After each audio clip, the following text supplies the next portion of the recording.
Hello students, आज की school में हम पढ़ेंगे क्लास 9 साइंस का फर्स्ट चैप्टर हमारे आसपास के पदार्थ। तो सबसे पहले हम जानेंगे कि पदार्थ क्या होते हैं।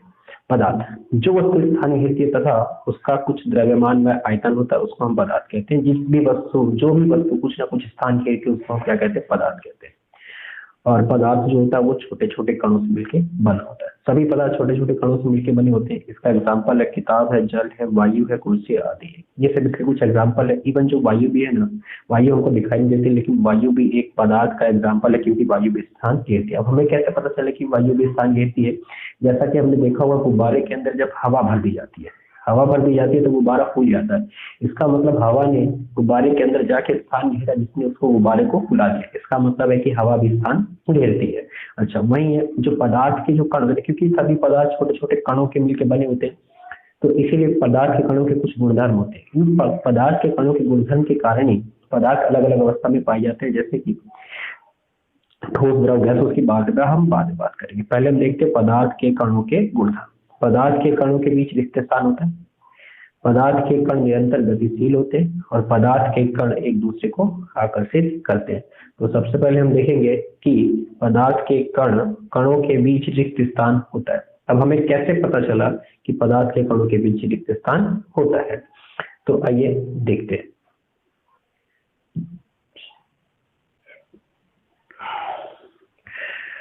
ठोस पदार्थ के कणों के बीच जो रिक्त स्थान होता है वो सबसे कम होता है, क्योंकि जो ठोस पदार्थ के जो कण होते हैं वो बहुत ही पास पास होते हैं, इसलिए उनमें सबसे कम उनके कणों के बीच में रिक्त स्थान बहुत कम होता है। वहीं जो गैस पदार्थ होते हैं उनके कणों के बीच रिक्त स्थान सबसे अधिक होता है। और जो द्रव पदार्थ होते हैं उनके कणों के बीच रिक्त स्थान ठोस से तो अधिक होता है परंतु गैस से कम होता है। अब हमें कैसे पता चले कि ठोस जो पदार्थ होते हैं उनके कणों के बीच में रिक्त स्थान होता है? जैसा कि हम यहाँ पे एक एग्जाम्पल के साथ समझ सकते हैं कि मान लो हमारे पास एक गिलास में पानी है। गिलास में पानी है और पानी का लेवल यहाँ तक है, यहाँ तक है पानी का लेवल, ठीक है। अब इसके अंदर हमने 2 चम्मच चीनी डिजॉल्व कर दी, 2 चम्मच चीनी बोल दी। तो जैसे ही हमने चीनी डाल दी पानी का लेवल इससे थोड़ा सा ऊपर उठा, लेकिन जैसे ही हमने पूरी की पूरी चीनी इसके अंदर डिजॉल्व कर दी, घोल दी, तो वापस हम देखेंगे कि वापस ये इसी लेवल पे आ जाता है। इसका मतलब है जो चीनी है इस पानी के अंदर जो पानी के कण है उसके कणों के बीच में चीनी के कण क्या हो गए? समा गए। अब उन्हीं जो खाली स्थान था पानी के कणों के बीच में उसके अंदर समा गए, तो हमें पता चला कि जो पदार्थ होते हैं उनके कणों के बीच में रिक्त स्थान होता है।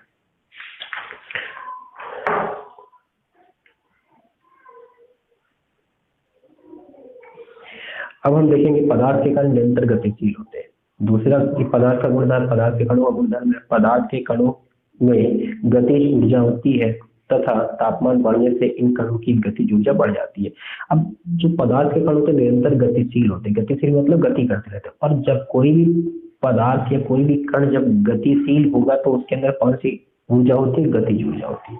और ये गतिज ऊर्जा तापमान के बढ़ाने के साथ साथ क्या होती है? ये बढ़ जाती है। तापमान बढ़ने से इन कणों की गतिज ऊर्जा बढ़ जाती है। जैसे जैसे जब हम इन पदार्थ को गर्म करेंगे तो कण भी गर्म होंगे तो उन कणों की गतिज ऊर्जा भी क्या होगी? बढ़ जाती है। तो गैसीय पदार्थ की गतिज ऊर्जा सबसे अधिक होती है क्योंकि ये कण ज्यादा गतिशील होते हैं गैसीय पदार्थ के। वहीं ठोस पदार्थ के कणों की गतिज ऊर्जा सबसे कम होती है और द्रव पदार्थ के कणों की गतिज ऊर्जा ठोस से तो अधिक होती है लेकिन गैस से कम होती है। अब हम बात करते हैं पदार्थ के कण एक दूसरे को आकर्षित करते हैं।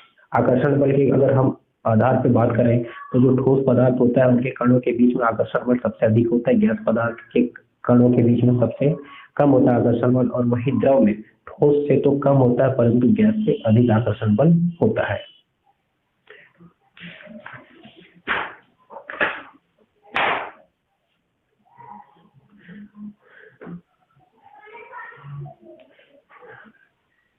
अब हम बात करेंगे पदार्थ की अवस्था कि पदार्थ की अवस्था किस किस अवस्था में पदार्थ पाए जाते हैं? ठोस अवस्था में पाया जाता है, द्रव अवस्था में पाया जाता है, गैस। पदार्थ 3 अवस्था में पाया जाता है, ठोस, द्रव और गैस अवस्था में पाया जाता है।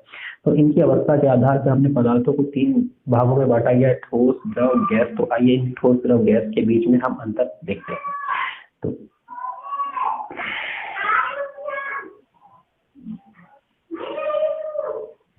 जो ठोस पदार्थ होता है, ये द्रव पदार्थ है और ये गैस, तो हम देखेंगे ठोस पदार्थ के कण जो है वो बहुत ही पास पास होते हैं, वही जो द्रव पदार्थ होता है उसके कण जो है इसके कंपैरेटिवली इसके अपेक्षा दूर होते हैं, लेकिन गैस की अपेक्षा दूर दूर होते हैं, सॉरी गैस के कण और ज्यादा दूर दूर होते हैं।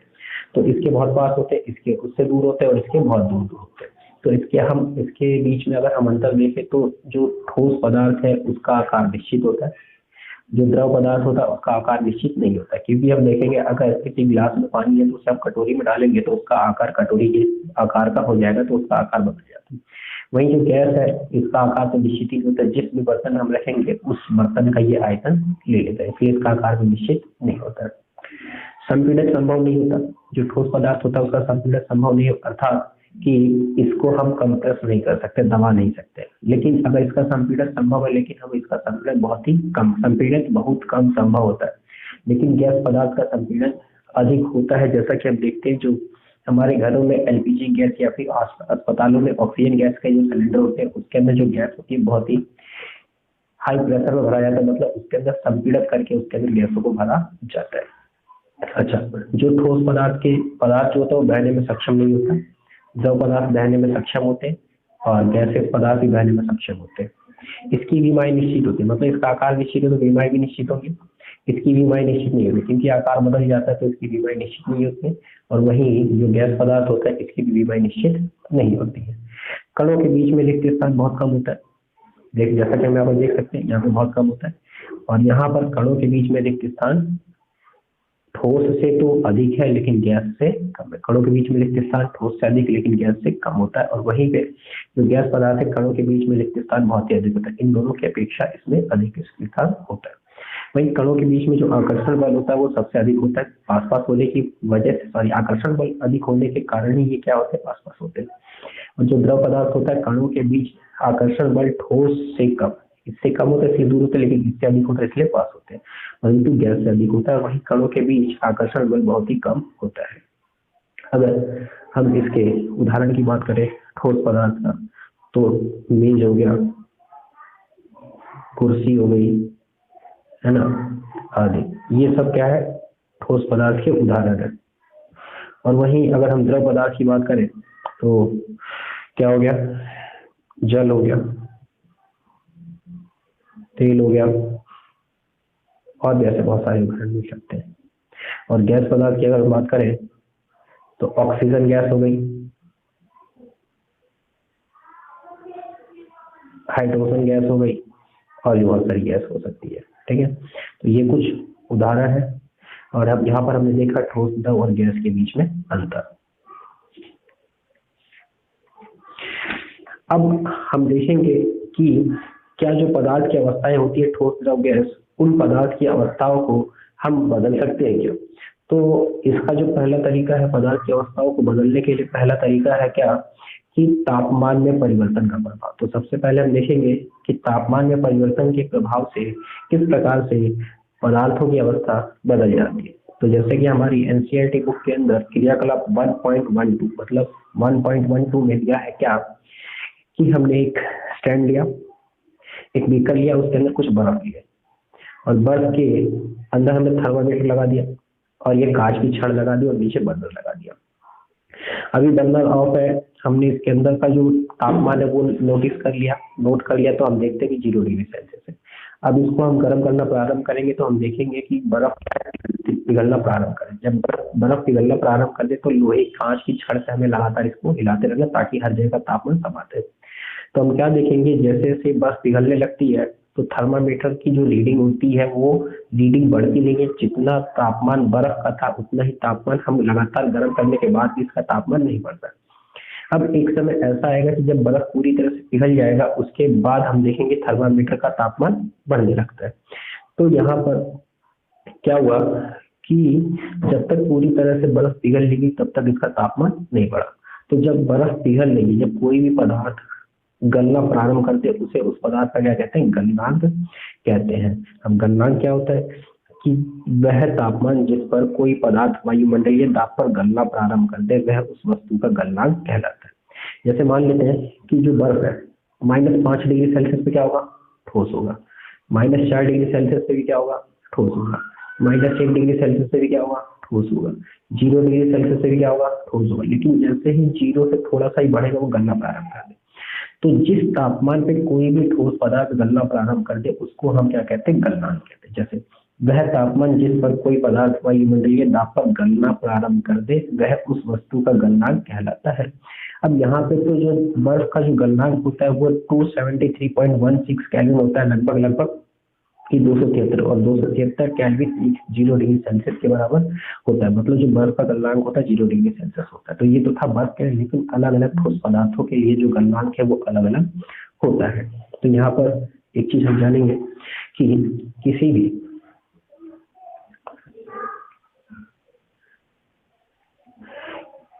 भी ठोस को गलने की प्रक्रिया में तापमान समान रहता है। जैसा कि हमने यहाँ पे देखा कि जब तक बर्फ पूरी तरह से पिघल लेगी तब तक थर्मामीटर की रीडिंग बढ़ नहीं रही थी, मतलब तापमान समान था। जैसे ही बर्फ पूरी तरह से पिघल गया उसका तापमान क्या होगा, बढ़ने लगे। इसका मतलब है जब बर्फ ठोस था, ठोस से लेके पूरा गलने तक हमने इसको ऊष्मा तो दी, लेकिन इसके अंदर तापमान में कोई परिवर्तन नहीं है। लेकिन वो ऊष्मा कहाँ गई, जो ऊष्मा हमने इसको दी उसको हम कहते हैं गुप्त ऊष्मा।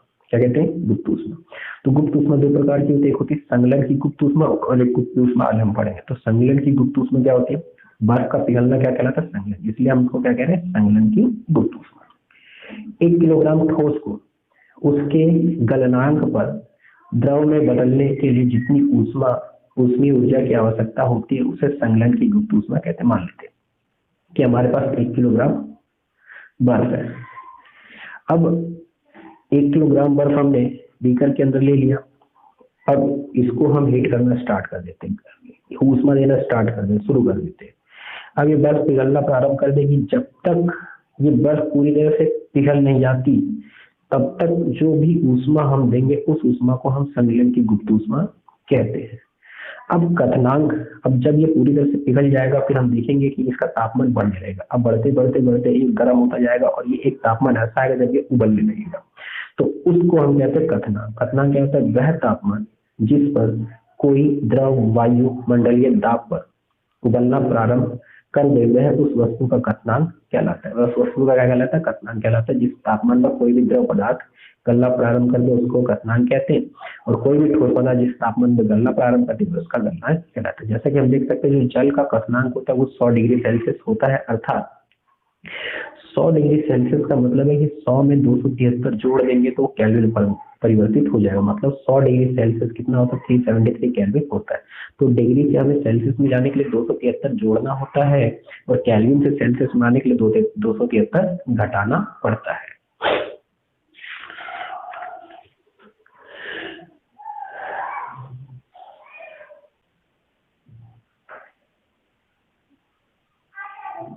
अब हम देखेंगे वाष्पीकरण की गुप्त ऊष्मा। दूसरे प्रकार की गुप्त ऊष्मा है वाष्पीकरण की गुप्त ऊष्मा। जिस प्रकार से ठोस से गैस बनने की प्रक्रिया को हम गलनांक की गुप्त ऊष्मा कहते हैं, इसी तरह द्रव से गैस बनने की प्रक्रिया को वाष्पीकरण की गुप्त ऊष्मा कहेंगे। देखते हैं उदाहरण, इसका परिभाषा देखते हैं। 1 किलोग्राम द्रव को उसके कथनांक पर गैस में बदलने के लिए जितनी ऊष्मीय ऊर्जा की आवश्यकता होती है उसे वाष्पीकरण की गुप्त ऊष्मा कहते हैं। मतलब कि मान लेते हैं कि हमारे पास बीकर के अंदर 1 किलो पानी है, 1 किलो पानी है, 1 किलो जल है। इसको हम 100 डिग्री सेल्सियस पे आने के बाद टेम्परेचर भी तब से काउंट करेंगे, जो हीट है तब से काउंट करेंगे जब 100 डिग्री सेल्सियस पे आ जाए। 100 डिग्री सेल्सियस पे आने के बाद से इसको पूरी तरह से वाष्पीकृत हो जाने में जितनी ऊष्मा देनी पड़ेगी उसको हम कहते हैं वाष्पीकरण की गुप्त ऊष्मा कहते हैं। अब हमें एक चीज पता चल गई कि अगर हम ठोस पदार्थ को ऊष्मा देंगे तो द्रव बन जाएगा, और द्रव पदार्थ को ऊष्मा देंगे तो गैस बन जाएगा। और वहीं अगर गैस पदार्थ को शीतलता देंगे मतलब ठंडा करेंगे तो द्रव बन जाएगा, और द्रव पदार्थ को और ठंडा करेंगे तो वो क्या बन जाता है, ठोस बन जाता है। अब हम देखते हैं हमारी एनसीईआरटी बुक की एक्टिविटी 1.13 क्रियाकलाप 1.13 हम देखते हैं।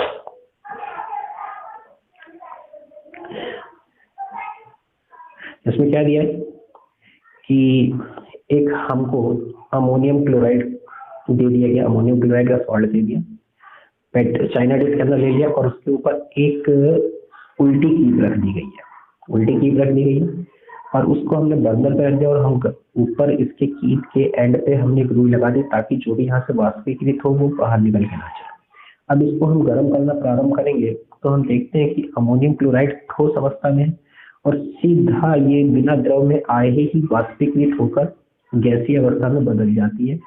और जब कोई भी ठोस पदार्थ को गर्म करने पर सीधा गैस अवस्था बदल जाए उस प्रक्रिया को हम कहते हैं ऊर्ध्वापातन कहते हैं।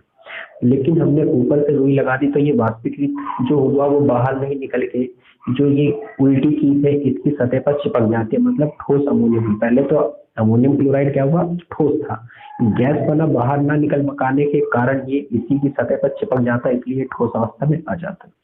तो अमोनियम क्लोराइड का ऊर्ध्वापातन। ऊर्ध्वापातन क्या होता है कि द्रव अवस्था में परिवर्तित हुए बिना ठोस अवस्था से सीधा गैस और फिर वापस गैस से ठोस में बदलने की प्रक्रिया को ऊर्ध्वापातन है। मतलब कि मान लो एक ठोस पदार्थ है, इसको हमने ऊष्मा देना प्रारंभ किया तो ये सीधा इसमें परिवर्तित हो गया गैस में।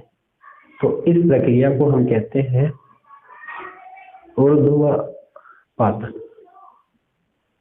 या फिर गैस से सीधा ठोस में बदल जाए, है ना, ठोस अवस्था से सीधा गैस और फिर वापस ठोस में बदल जाता है और गैस से सीधा किस में आ जाता है, ठोस में। तो इस प्रक्रिया को हम क्या कहते हैं, ऊर्ध्वापातन कहते हैं। हम देखेंगे दाब में परिवर्तन का क्या प्रभाव होता है कि किस प्रकार से हम दाब में परिवर्तन लाकर पदार्थ की अवस्थाओं में परिवर्तन ला सकते हैं। जैसा कि हम देख सकते हैं यहाँ पर कि ये एक पिस्टन है और एक कंटेनर है, उसके अंदर क्या है, एक गैसियस पार्टिकल है, गैस के कण है। इसको हमने क्या करा, ऊपर से बल लगाया, ऊपर से हमने कंप्रेस किया तो हम देखेंगे कि जो कण है ये पास पास आ गया। हमने इसके ऊपर और अधिक बल लगाया तो ये और पास पास आ गया। जैसा कि हमने पीछे पढ़ा था, जो ठोस द्रव गैस होते हैं तो गैस पदार्थ के कण बहुत दूर दूर होते हैं और वहीं पे जो द्रव पदार्थ होता है उसके कण पास पास होते हैं। तो जैसे ही गैस पदार्थ के कण पास पास आएंगे तो ये किस अवस्था में आ जाएगा, द्रव पदार्थ अवस्था में आ जाएगा। वहीं पे जब हम पदार्थ को गर्म करेंगे तो उसके कण दूर दूर चले जाते हैं और ठंडा करेंगे तो उसके पदार्थ के कण पास पास आ सकते हैं। तो दाब बढ़ाने से पदार्थ के कणों को समीप लाया जा सकता है, जैसा कि हम यहाँ पर देख सकते हैं।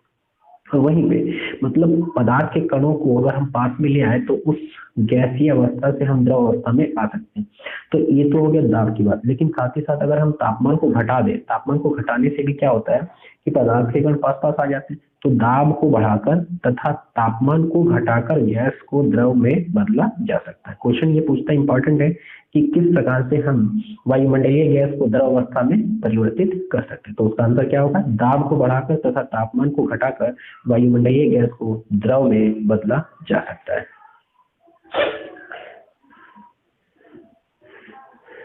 तो अब यहाँ पर हम देख सकते हैं कि पदार्थ की अवस्थाओं को बदलने की प्रक्रिया को हम क्या कर सकते हैं। जैसा कि हम देखते हैं यहाँ पर 3 प्रकार के पदार्थों की अवस्था, ठोस, द्रव तथा गैस।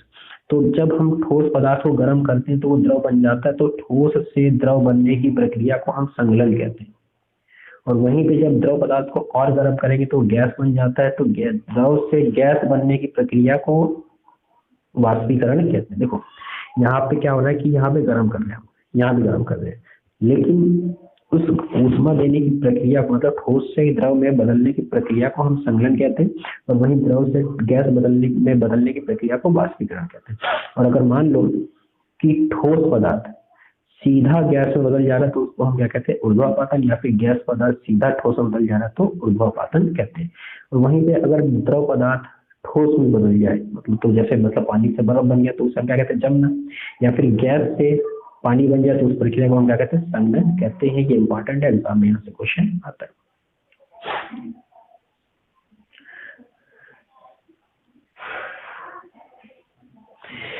अब हम देखेंगे वाष्पीकरण। वाष्पीकरण क्या होता है, जब द्रव पदार्थ सतह के कण अपने क्वथनांक से कम तापमान पर वाष्प में बदलने लगता है, इसे वाष्पीकरण की गुप्त ऊष्मा कहते हैं। जैसे मान लेते हैं कि हम मान लें कि कोई भी द्रव पदार्थ है और जैसे मान लेते हैं कि कपड़े हैं, गीले कपड़े होते हैं वो सूख जाते हैं। तो अब सूख जाते हैं तो क्या होता है कि उसके अंदर का जो जल होता है कपड़े के अंदर का वो वाष्पीकृत हो जाता है। वाष्पीकृत का मतलब क्या है कि उसका तापमान 100 डिग्री सेल्सियस है। तो हुआ क्या, जैसे मान लेते हैं कि कहीं पे भी पानी पड़ा हुआ है, तो ये जल पड़ा हुआ है तो हम देखते हैं क्या कि ये पानी क्या होता है, वाष्पीकृत हो जाता है। वाष्पीकृत हो जाता है, वाष्पीकृत हो जाता है मतलब क्या कि इसका 100 डिग्री सेल्सियस तो नहीं हुआ, मतलब अपने क्वथनांक से कम तापमान पर ही अपने सरफेस को छोड़ के ये वाष्पीकृत हो गया, तो इस प्रक्रिया को हम वाष्पीकरण कहते हैं। मतलब हम देख सकते हैं जब द्रव